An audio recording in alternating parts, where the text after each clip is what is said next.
안녕하세요. 오늘은 제가 동남아시아, 아세안 국가에 대해서 제가 좀 어느 정도 설명해 드릴까 해요. 이제 앞으로 이 아세안 국가라는 게 이 동남아시아를 포괄적으로 우리가 일컫는 말인데, 앞으로 이제 제조업이 중국에서 지금 베트남, 그 다음은 어디로 갈까요? 인도네시아로 갈 것 같아요. 제 생각에는. 제가 이제 동남아시아 쪽에서 한 12년을 살다 보니까 앞으로 우리나라 사람들이 눈을 돌려야 될 때는 중국, 다음에 베트남, 다음에 인도네시아입니다. 인도네시아랑 우리나라랑 포괄적 경제 동반자 무역 협정을 맺었어요. 그걸 우리가 이제 세파라거든요. 인도 다음으로 두 번째로 이제 우리가 세파인데, 세파 협정을 맺게 되면은 인도네시아 같은 경우는 우리가 지피 지기면 백전백승이라고, 인도네시아 같은 경우는 인구가 2억 7천만 명입니다. 2억 7천만 명. 그리고 젊은 인구들이 많아요. 젊은 친구들이. 그냥 무슬림 국가고. 그리고 이제 다양한 중국인들도 많이 살고 있고 하지만, 자카르타 같은 경우는 굉장히 이제 인터내셔널 시티라고 생각하면 돼요, 여러분. 근데 제가 왜 인도네시아를 강조하냐면은, 인도네시아 같은 경우는 아주 천연자원도 많이 있고, 그리고 인구가 우선은 뭐 통계된 게 2억 7천만 명이지 한 3억 정도 될 것 같아요. 3억. 그런 큰 마켓이 있는 시장이기 때문에, 이제 우리나라 같은 경우는 이런 한류라는 문화를 등에 업고 이제 또 세파라는 경제 협정을 맺었기 때문에 투자나 이제 무역 이런 장벽들이 많이 낮아진단 말이죠. 지금 현재 일본 같은 경우가 자동차 시장은 많이 지고 있지만, 우리나라 현대 기아 자동차가 이제 거기 자카르타 옆에 공장을 또 하나 세웠고, 포스코에서도 제철소를 세웠고 했기 때문에 앞으로는 인도네시아 시장이 굉장히 좀 많이 더 활성화가 될 것 같아요. 제가 다녀보니까. 그러니까 우리 젊은 친구들도 그러니까 한국에서 뭐 진보다, 보수다, 그런 거에 정치 노름에 휩쓸리지 마시고 좀 보이즈비 앰비셔스라고 인도네시아, 아세안을 한번 주목해 보세요. 이 동남아시아 토탈 인구가 한 7억 정도 됩니다. 7억.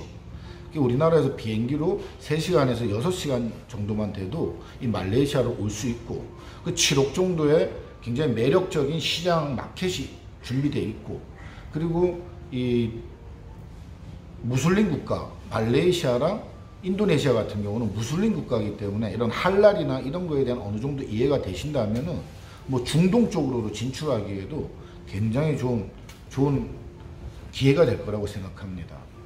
그 제조업을 하시는 이제 분들 얘기를 들어봐도 요즘에 뭐 이집트, 이런 아프리카 이쪽으로도 이제 제조업들이 많이 진출한다 하더라고요. 왜냐면 인건비가 싸니까.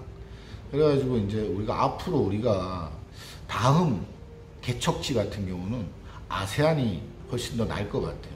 뭐 미국이나 유럽, 뭐 아프리카는 좀 머니까 그래도 가까운 아세안을 우리가 주목한다면은 우리나라의 자본과 기술력이라면은 충분히 우리나라도 승산이 있고 해볼 만한 게임 같아요. 동남아시아 같은 경우는 일본 애들이, 쪽발이 새끼들이 1960년도에 무혈입성을 했었어요. 무혈입성.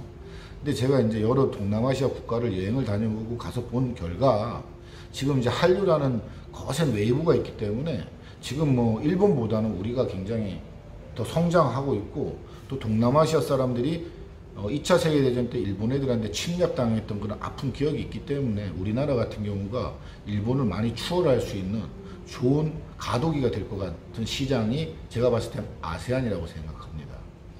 그리고 우리가 이제 뭐 이런 것도 하나의 복수인 것 같아. 뭐 전자기기나 가전이나 뭐 반도체, 메모리, 스마트폰 같은 경우는 우리가 또 자랑스러운 삼성이 지금 뭐 우뚝 섰지 않습니까? 다 먹었잖아, 일본 애들 거. 네? 우리가 다 추월했고, 이제 앞으로 우리가 자동차, 도요타나 혼다만 깨부신다면은 우리나라가 굉장히 이게 뭐 경제적인 리벤지 매치가 될 거라고 저는 그렇게 생각을 하는데, 우리 구독자분들도 그렇게 생각하시죠? 근데 앞으로 이제 전기차나 이런 게 나온다면은 일본 도요타나 혼다도 우리가 잡아먹을 수 있을 것 같아요. 왜? 우리나라가 또 반도체나 이 배터리가 또 이 기술력이 좋거든요. 이제 그런 걸 우리가 이제 알고, 한국에서 그렇게 막 아동바동 진보 보수끼리 싸우고 그러지 마시고, 우리 젊은 친구분들은 보이즈비 앰비셔스라고 이런 큰 마켓과 매력적인 마켓이 있는 아세안 쪽으로 시선을 돌리시고, 그 영어도 뭐 미국이나 호주, 네덜란드, 캐나다 이런 데보다는 굉장히 좀 뭐 콩골리스도 충분히 통할 수 있는 나라고, 또 막 바하사라고, 말레이시아랑 인도네시아는 바하사 말라유라는 단어를 쓰는데, 그게 이제 이렇게 단어로 그냥 뭐 아빠까바 뭐 이렇게 단어로 던지는 언어이기 때문에 뭐 한 3개월에서 5개월만 열심히 하시면은 뭐 의사소통하는데 전혀 지장이 없습니다. 그러니까 우리 젊은 친구분들도 한국에서 너무 뭐 취업난이다 그렇게 고생하지 마시고, 그냥 뭐 맨날 그냥 샐러리맨 인생보다는 이런 매력적인 아세안 마켓으로 눈을 돌리시고 한번 자기의 야망을 한번 펼쳐보시는 것도 굉장히 좋은 것 같아요. 그리고 제가 아까 자동차 얘기하다가 제가 김우중 회장님을 굉장히 존경했었는데, 김우중 회장님의 세상은 넓고 할 일은 많다라는 책을 제가 읽어봤습니다. 근데 이 김우중 회장님 그 대우자동차나 대우건설 같은 경우는 참 안타깝죠. 우리 대우라는 그런 거대 재벌, 삼성, 현대, 대우, LG, SK 이런 게 거대 그런 자본들이나 이런 기술력이 있었으면 우리가 지금쯤 뭐 도요타나 혼다 정도는 씹어 먹었을 텐데, 지금 뭐 현대 기아가 하나로 합쳐지면서 좀 많이 좀 고전들 하고 있는 것 같아요. 근데 앞으로 미래는 우리 한국이 일본을 많이 추월할 수 있을 거라고 저는 장담합니다.